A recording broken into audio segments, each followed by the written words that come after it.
Bonjour à tous et bienvenue sur la chaîne Révélations et Aventures. Aujourd'hui, nous allons partir au Pérou, au cœur de la vallée sacrée.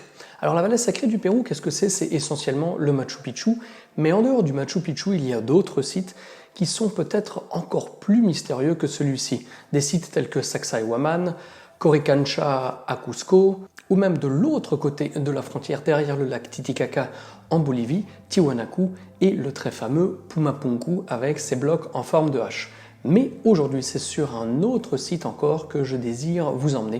Et aujourd'hui, on va partir à Ollantaytambo. Ollantaytambo, c'est un site qui est connu pour ses énormes blocs posés directement en haut de flanc extrêmement abrupts. Mais c'est aussi un site sur lequel il y a certains petits détails et certains petits endroits qui sont encore plus intéressants peut-être que ces énormes blocs aujourd'hui encore quasi inexplicable. Alors Ollantaytambo, de toute évidence, c'est un site qui sera au programme du voyage Pérou-Bolivie qui se déroulera au mois d'octobre, voyage duquel je vous ramènerai bien entendu toutes les vidéos. Et d'ailleurs, c'est une occasion en or pour saluer très chaleureusement les 15 voyageurs qui m'accompagneront pendant ces 2 semaines au Pérou et en Bolivie. Et j'en profite également pour faire un petit coucou aux 4 premiers inscrits pour le voyage du mois de mai 2019, car le voyage d'octobre de cette année est déjà complet depuis plusieurs semaines. Donc on y retournera aussi au mois de mai de l'année prochaine. Et si vous voulez faire partie du voyage, n'hésitez pas à faire un petit mail à l'adresse qui s'affiche ici. Donc sans plus attendre, nous allons à présent nous plonger dans Ollantaytambo, non pas dans ces grands blocs quasi inexplicables comme je l'avais dit auparavant, mais sur un endroit un petit peu plus secondaire, moins connu, mais qui révèle quand même, en tout cas, la possibilité qu'à une époque très ancienne, bien plus reculée, en tout cas quasiment certainement avant l'occupation des Incas entre le XIIIe et le XVIe siècle dans la zone, eh bien qu'il y a eu une civilisation qui possédait des moyens techniques, pas forcément des machines, ne me faites pas dire ce que je n'ai pas dit, mais une civilisation aux compétences et aux techniques qu'aujourd'hui on ne connaît pas encore, mais qui en tout cas étaient suffisamment avancées pour nous laisser cet héritage absolument incroyable. Donc sans plus attendre, Ollantaytambo au Pérou dans la vallée sacrée, c'est parti.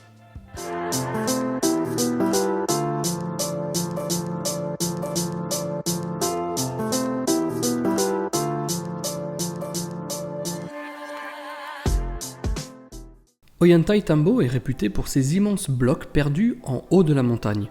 Certains sont assemblés, d'autres éparpillés aux 4 coins des flancs de cette dernière. Cependant, aujourd'hui, notre regard se portera sur un endroit un peu moins connu, mais tout aussi révélateur du savoir des anciens lorsqu'il s'agit de façonner la roche, quelles qu'aient pu être les techniques employées. Une fois n'est pas coutume, nous retrouvons ici la succession de plusieurs époques, comme en attestent ces images, sur lesquelles il n'est pas difficile de constater que des rajouts ont été faits, rajouts qui sont criants de grossièreté.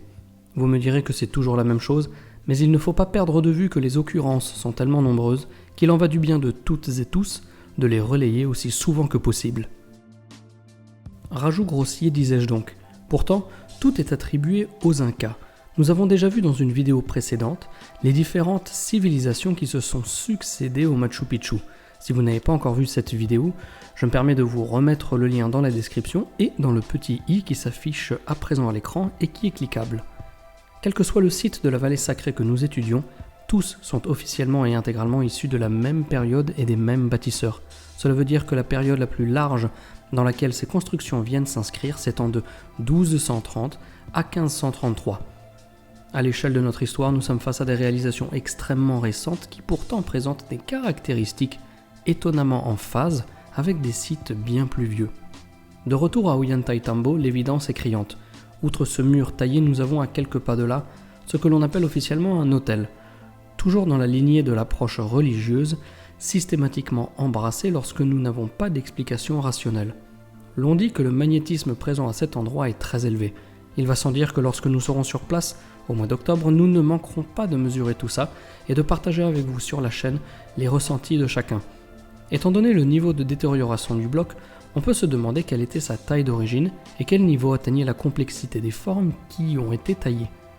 S'agit-il d'un réemploi qui a consisté à venir se servir en roche sur le bloc ? Ce n'est pas impossible. En effet, nous retrouvons un aspect similaire à celui des blocs de granit égyptiens qui ont été récupérés des milliers d'années plus tard et qui présentent des traces de casse et de coupe plutôt irrégulières. Cela dit, à y regarder de plus près, nous n'avons probablement ici pas le même travail que celui effectué par les Égyptiens. Regardez de plus près. En plein milieu, nous avons un trou dans lequel vraisemblablement de la poudre explosive a été placée. Ce qui veut donc dire que le réemploi dont je parlais à l'instant n'était pas pour se servir, mais plutôt pour détruire un objet sacré qui aurait dérangé les héritiers du site, soit par son énergie, soit par sa signification inconnue.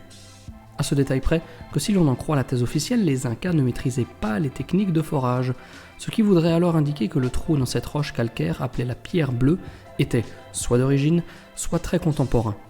Mais pour ce qui est de l'aspect contemporain de ce trou, personne sur place n'est capable de confirmer cette hypothèse. Cela ne change pas vraiment l'objet de cette vidéo, mais il est bon de regarder ces lieux magiques en détail. Je parlais il y a quelques instants de magnétisme. De manière plus générale, lorsque l'on écoute ceux qui ont vu ce site, ceux qui l'ont vécu sur place, une incroyable énergie semble régner. Cette énergie qui est le dénominateur commun de quasiment tous les sites sacrés et mystérieux de notre héritage antique. Rappelons que par exemple sur la place des armes de Cusco, ou même au Machu Picchu, des vortex puissants d'énergie sont détectables. Alors concernant Ollantaytambo, s'agit-il du lieu ou de la pierre qui sont chargées en énergie? Si la réponse reste difficile à apporter, cela n'influe pas sur les questions qui entourent ce soi-disant hôtel religieux appelé Naupa Iglesia par les Incas, comprenez la vieille église.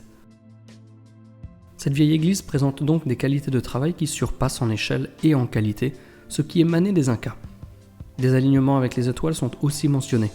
En effet, le directeur du planétarium de Cusco dit que les 3 niches de ce bloc pointent vers certaines étoiles suivant les périodes de l'année.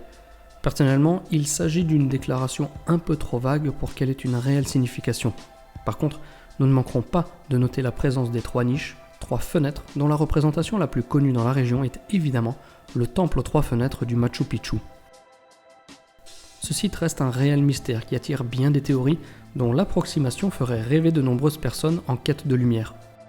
Par exemple, il est rapporté que les dimensions de la pierre taillée dans la montagne, cette extraordinaire fausse porte, seraient taillées avec un ratio de 5/6, ce qui correspondrait à des notions liées au cycle de précession de la Terre, et qui correspondrait aussi au ratio de 5/6 des pentes de la pyramide rhomboïdale de Dashur.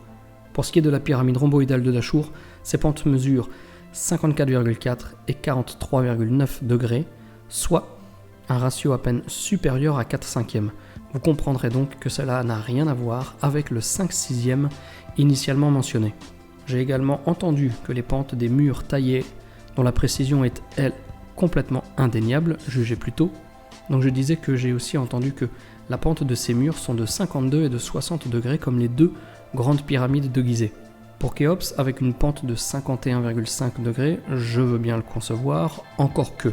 Mais pour Khéphren, la pente dépasse à peine les 53 degrés.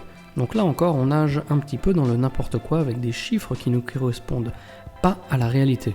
Il est vrai qu'il peut sembler tentant d'enfin trouver quelques réponses, mais il sera toujours plus honnête et prudent d'avouer notre ignorance face à des constructions dont la seule vocation spirituelle ne saurait satisfaire nos esprits pourtant cartésiens. C'est un petit peu ce qu'on a ici, effectivement, à Ollantaytambo, avec cet autel, en tout cas cette sculpture, ce bloc de pierre bleue, cette pierre calcaire, qui se trouve à quelques mètres seulement de fausses portes et d'autres traces de coupe, dont la précision et la maîtrise ne peuvent que nous emmener dans certains songes qui nous tirent vers la probabilité d'une ancienne civilisation dont on ne sait encore aujourd'hui quasiment rien.